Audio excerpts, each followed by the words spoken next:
نفسیاتی مریضوں کے اسپتال کے ایک وارڈ میں بستر پر دراز یہ مریض جسمانی طور پر بالکل صحت مند ہے۔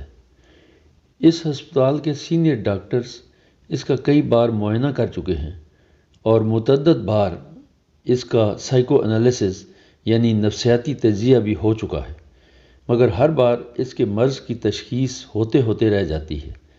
نفسیاتی تجزیہ کے دوران وہ بار بار ان الفاظ کو دہراتا ہے، وہ آنکھیں، وہ آنکھیں، مگر ان آنکھوں کے پس منظر میں کیا کہانی ہے؟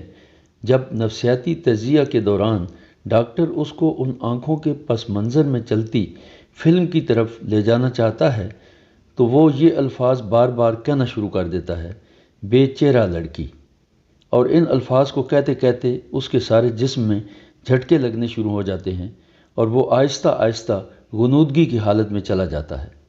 ڈاکٹر اس حالت میں اس کے لاشعور سے چھیڑ چھاڑ کرنے کو غیر مناسب خیال کرتے ہوئے وقتی طور پر مزید کوشش ترک کر دیتے ہیں۔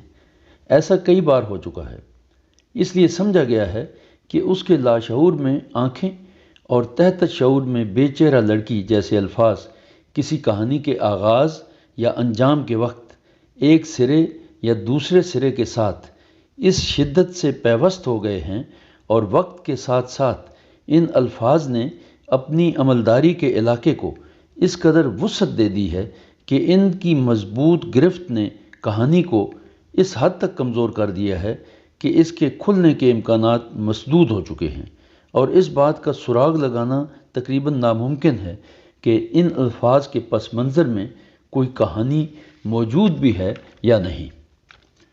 اسپتال میں مریضوں کو دیکھنے کے لیے لوگوں کا آنا جانا لگا رہتا ہے۔ ایک بار ایک نوجوان ساتھ والے بستر پر دراز کسی مریض کو دیکھنے کے لیے آیا تو اچانک اس کی نظر اس مریض پر پڑی۔ روشن آنکھیں، چمکدار بال، خوبصورت چہرے والے اس نوجوان میں اسے کوئی خاص بات نظر آئی۔ یوں وہ اس کی طرف متوجہ ہوا اور بغیر سوچے سمجھے اس پر یہ سوال داغ دیا جو نہیں پوچھنا چاہیے تھا، آپ کو کیا بیماری ہے؟ اس نے کوئی جواب نہ دیا، مگر اس کی روشن آنکھیں یکا یک اداسی کی تصویر بن گئیں۔ نوجوان نے باقاعدگی سے اس کے پاس آنا شروع کر دیا۔ اس دوران اس نے اپنے طور پر پوری کوشش کی اور آنکھوں کے مد و جزر، آنکھوں کی اقسام اور ان کی خوبصورتی اور خصوصیات پر تفصیل سے گفتگو کی، مگر مریض ٹس سے مس نہ ہوا۔ وہ تقریباً مایوس ہونے کے قریب تھا کہ اچانک ایک خیال نے اس کے ذہن کو گھیر لیا۔ آخر آنکھوں اور بے چہرہ لڑکی جیسے الفاظ کے درمیان کوئی تو ربط ہوگا۔ وہ گھنٹوں اس پر غور کرتا رہا اور آخرکار اسے یقین ہو گیا کہ اگر ان آنکھوں پر مشتمل چہرے کا سراغ مل جائے تو یہ پیچیدہ نفسیاتی گتھی سلجھ سکتی ہے۔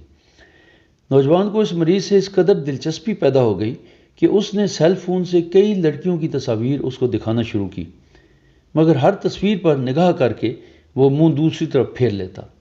اب کیا ہو؟ نوجوان نے سوچا۔ یہ کام اس قدر آسان نہیں جیسا میں سمجھتا تھا۔ جہاں اچھے اچھے ماہر ڈاکٹر مرض کی تشخیص میں ناکام ہو گئے ہیں، وہاں بھلا میری کیا مجال؟ مجھے یہ کوشش ترک کر دینی چاہیے۔ اس نے خود سے کہا۔ ابھی وہ خود سے کہنے کے مرحلے میں ہی تھا کہ ایک اور خیال برق رفتاری سے اس کے ذہن کے افق پر چھا گیا۔ اسی خیال کی پیروی میں اس نے مریض کو ایک مشہور مصور کی بنائی ہوئی پینٹنگ دکھائی، جس میں مصور نے کمال مہارت سے لڑکی کی آنکھوں کو اس درجہ نمایاں اور پرکشش بنا دیا کہ نظر آنکھوں سے ہٹ کر چہرے کے خد و خال کی طرف جانے کا نام تک نہ لیتی تھی۔ دوسرے الفاظ میں آنکھ کے کیمرے کا فوکس آنکھیں تھیں، نہ کہ چہرہ۔ مریض نے غور سے پینٹنگ کو دیکھنا شروع کیا۔ نوجوان ششدر رہ گیا کہ مریض کی آنکھیں تصویر پر گڑ گئیں۔ تھوڑی دیر بعد مریض نے زور زور سے ہنسنا شروع کر دیا اور دیکھتے ہی دیکھتے وہ زاروں قطار رونے لگا، اور اس شدت سے رویا کہ نوجوان خود بھی پریشان ہو گیا کہ کہیں اس نے غلط تار تو نہیں چھیڑ دیا۔ مگر نوجوان کے اندر سے آواز آئی، نہیں، بلکہ یہی تار ہے جس کو چھیڑنا چاہیے تھا، اس کو رونے دیں۔ تاہم نوجوان نے ساتھ ساتھ اسے دلاسا دینا شروع کر دیا، تم اب ٹھیک ہو رہے ہو، تمہیں کوئی بیماری نہیں، تم صحت مند انسان ہو، تمہیں آنکھیں اچھی لگتی ہیں، آنکھیں ہوتی ہی بڑی پرکشش ہیں۔ تم نے کہیں کوئی آنکھیں دیکھی ہیں؟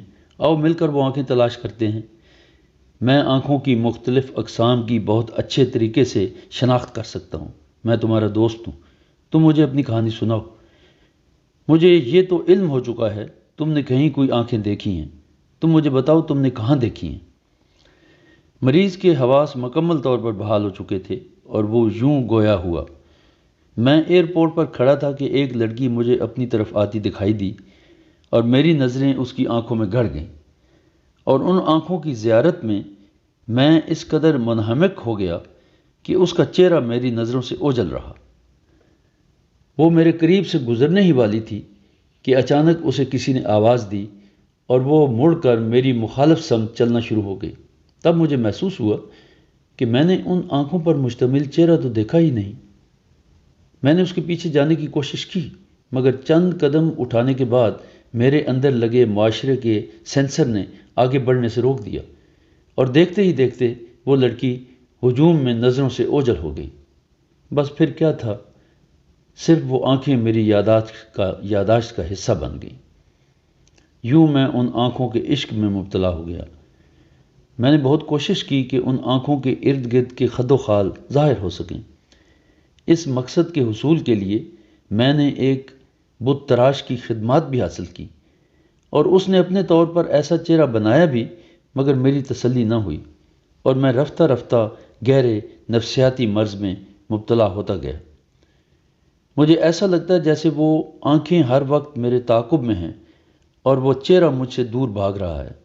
آنکھوں اور چہرے کی الگ الگ پیش قدمی نے مجھے گہرے خوف میں مبتلا کر دیا۔ یہ بیان کر کے وہ پھر رونے لگا، مگر یہ آنسو ایک ایسے انسان کے آنسو تھے جو اس کے اندر موجود آنکھوں اور چہرے کو اپنے ساتھ بہا کر لے جا رہے تھے۔ نوجوان کو یقین ہو گیا کہ اب اس بستر پر کوئی اور مریض آنے والا ہے۔